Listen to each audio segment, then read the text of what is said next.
Celtic Myths and Legends by T.W. Rolleston. Chapter 3, The Irish Invasion Myths. The People and the Bardic Conceptions. Nor must it be overlooked that popular conception of the Danann deities was probably at all times, something different from the Bardic and Druidic, are, in other words, the scholarly conception. The latter, as we shall see, represents them as the presiding deities of science and poetry. This is not a popular idea. It is the product of the Celtic, the Aryan imagination, inspired by a strictly intellectual conception. The common people, who represented mainly the megalithic element in the population, appears to have conceived their deities as earth powers, dai terreni, as they are explicitly called in the 8th century book of Armagh,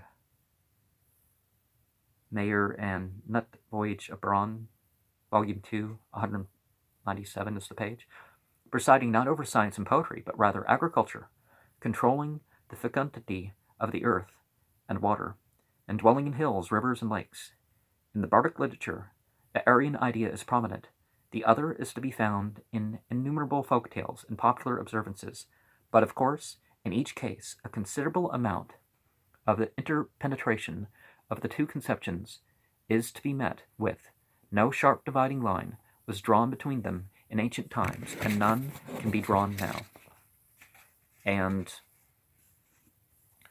the Greeks later wrote about the blurring of heroic figures into divinities, and that was occurring during their time.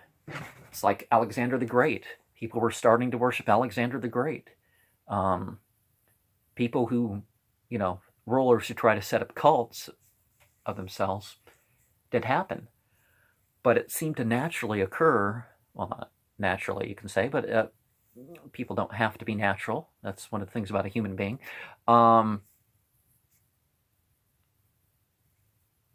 So when it comes to mythology, let's look behind this. Just because there's entities that act in this way or another, certainly one of the best things to be as a human being is to remind people of God in one way or another. And over time, the society could actually think that this person is a god of this. But, don't think you're doing people a favor like some of these New Age cult leaders or ancient gurus or something that were said to have done a favor by acting as the face of God. It's like, no, you're not doing people a favor by calling people to worship you and serve you instead of really a greater good, but I guess it distracts them from something. It's not, there could be worse things.